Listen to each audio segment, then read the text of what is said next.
Well, let's jump right into the topic of this video. We're going to talk about the prominent New Testament scholar who was educated at Princeton under the late, great Dr. Bruce Metzger.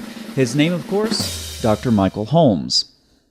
Now, that was a surprise, wasn't it? Dr. Michael Holmes, just like Dr. Bart Ehrman, went to Princeton where he did his doctoral work under the supervision of Dr. Bruce Metzger.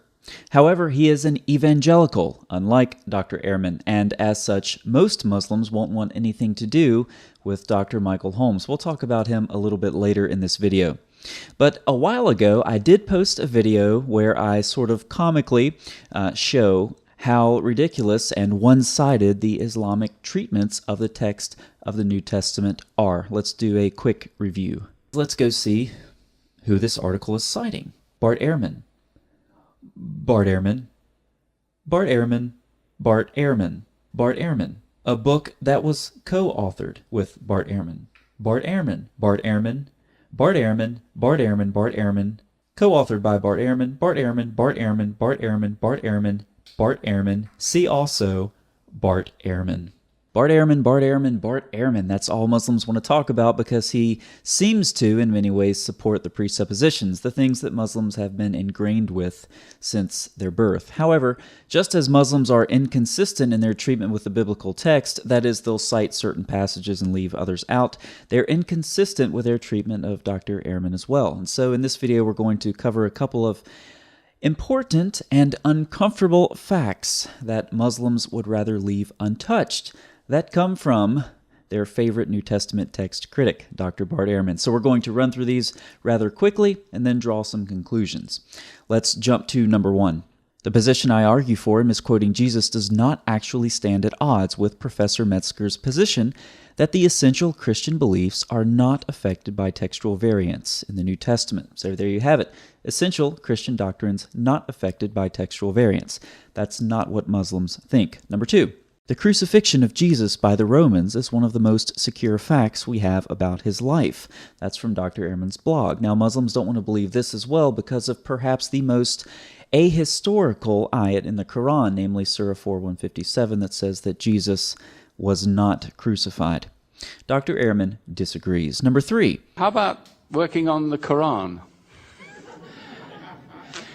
Yes, when I stop valuing my life, that's what I'll do. When I stop valuing my life, that's what I'll do. Now, at this point, some Muslims will say, well, Dr. Ehrman, what he really meant was he doesn't value Islam, he doesn't value the Quran, and so in that sense, he doesn't value his life if he starts taking time to actually do any serious work in these areas. However, due to the fact that there have been numerous death warrants issued against high-profile critics of Islam, there is a more natural understanding of what Ehrman is saying here that is intrinsically more plausible. Let's jump to number four. When asked about 1 John 5:7, Ehrman replied, Because the doctrine of the Trinity isn't based on a single verse. It's not. No. I mean, there aren't any Christian doctrines that are just based on a verse. Christian doctrines are based on looking at the wide range of authorities. The doctrine of the Trinity is because there are places where you have the Father, the Son, and the Spirit that are mentioned, like in Matthew 28. And there are passages that show that Christ is God, and there are passages that show that the Spirit is God. And so if you've got Father, Son, and Spirit, they all can be shown. So they just mix them up together and they come trying up to with, justify a monotheistic religion. You develop a theology based on a wide. If you're a biblically oriented person, you base your theology on a wide range of biblical texts, not just on one verse. and some of this bears repeating. The doctrine of the Trinity is not based on a single verse. I had this come up recently in a comment. Let's hear it again from Ehrman. Because the doctrine of the Trinity isn't based on a single verse. Also, there are passages that show that Christ is God. And there are passages that show that Christ is God, and there are passages that show that the Spirit is God. So, the doctrine of the Trinity is not based on one verse. Christ is described as God in the New Testament as well as the Spirit. 3 more uncomfortable facts for Muslims from Ehrman. And finally, Constantine was not responsible for the rise and spread of Christianity.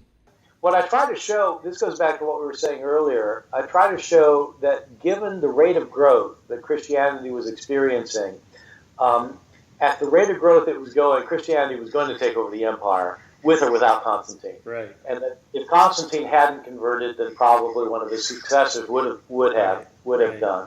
Because just growing at this steady rate that they're going, by the time you get enough people, these numbers just start, the whole movement starts avalanching, and it's just going to take over. So I don't think that Constantine is the reason that it took over. So let's do a quick review and summarize. Textual variants do not affect essential Christian beliefs. The crucifixion of Jesus is one of the most secure facts about his life. Ehrman will start working on the Quran when he stops valuing his life. The doctrine of the Trinity isn't based on a single verse. There are passages that show Christ as God, as well as the Spirit. And finally, Constantine was not responsible for the rise and spread of Christianity. So think about this from my perspective. There are two types of Muslims generally on my channel. The minority of Muslims will be those who are at least in some sense open to the data, even if it contradicts what they've been taught. There are some Muslims who are open to, at least in some ways, critical and independent thinking. But then there are the other types of Muslims, again, broadly speaking, and this is the majority on my channel, who will simply regurgitate what they've been taught since their birth. And no matter what you say, no matter what you tell them, you get the same response. Okay? So it's like talking to a robot. Now, how much time would you spend talking to a robot? Not very much.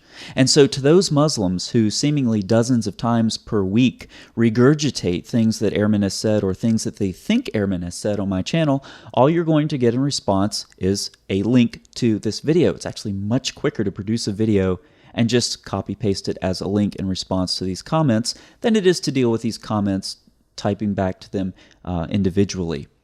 But for other Muslims who fall in the other category I mentioned, who are open at least in some sense to data, who are attempting to think critically and independently, then I would recommend you jump over to the Evangelical Text Criticism blog. One of the contributors there is Dr. Michael Holmes. I talked about him at the beginning of this video, but there are numerous other contributors as well who are highly qualified in the field of New Testament text criticism. And so for Muslims who are honestly interested and not being so one-sided. Not because I'm afraid of Ehrman, but because the material is so one-sided that unless you do an awful lot of work, you won't get any balanced sources or evaluation or the like. Hop over to that blog and have a look at what those scholars say. And for the rest of you who just give your sort of pre-programmed robotic response, well, all you can expect to get from me is just a link to this video. I'll see you next time. Thanks for watching.